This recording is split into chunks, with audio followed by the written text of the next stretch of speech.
The Passport of Mallam Ilia by Cyprian Quincy. Chapter 1, Part 3. Usman, Terror of the North. As you will hear, it was some time before I set eyes on Mallam Usman again. After I left my house, I rode around the town hoping to find Yisa, my trading agent, but he was nowhere to be seen.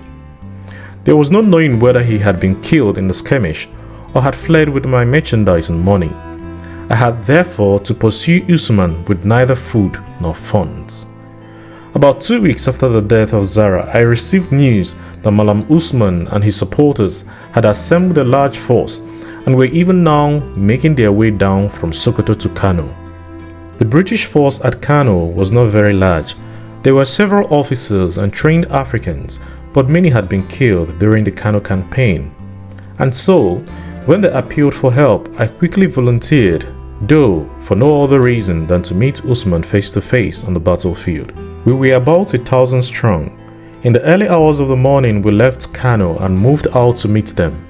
Sometime in the afternoon, we sighted them. The scorching sun shone upon weapons of all sorts, horses red and capped, kicking up dust, while the men on foot brandished spears and bows and arrows. They paused when they sighted us and held a brief consultation. Our general gave a sharp order, and at once the soldiers formed themselves into a square. We were given whispered commands to hold our fire until they were within 80 yards of us. How well I remember it. I have never seen a brave fight. There they were, an army at least 10 times our number, charging down on us and yelling like devils, their turbans flying, their gowns billowing, their horses groaning and panting. And there we were, crouching in the sun, waiting as quietly as if the men were paying us a friendly visit. As they came within the range, the general's arms came down sharply and we let them have it. They were shocked. Many of them dropped dead and the rest stopped and then retreated. Out of range, they reformed their troops and again attacked, only to suffer even greater losses. It began to look as if Usman and his friends would never get back to the city. The air was thick with dust. The field was littered with the number of the dead.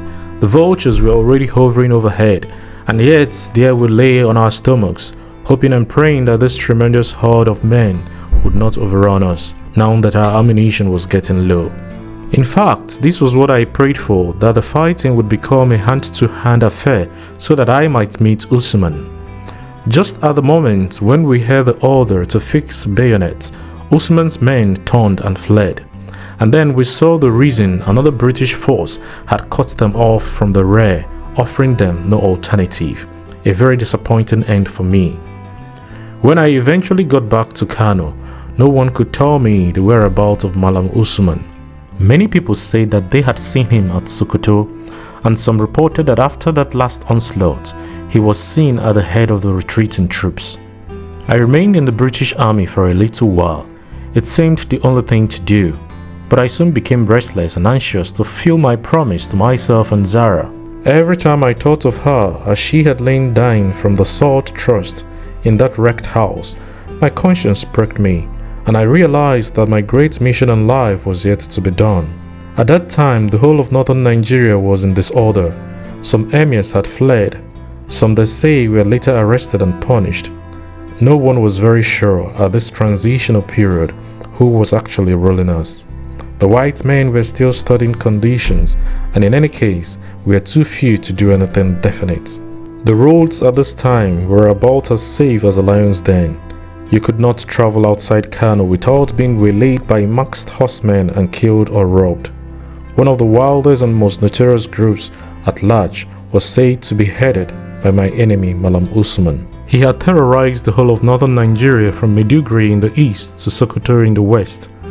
The news held that he was to be seen in a group with 4 other Mallams of repute, under the pretext of going on a pilgrimage, that he had passed safely through English territory, but that, safely through, he resorted once again to cheating, plundering and killing. I longed for the day when we should again stand face to face with swords in our hands and fire in our eye.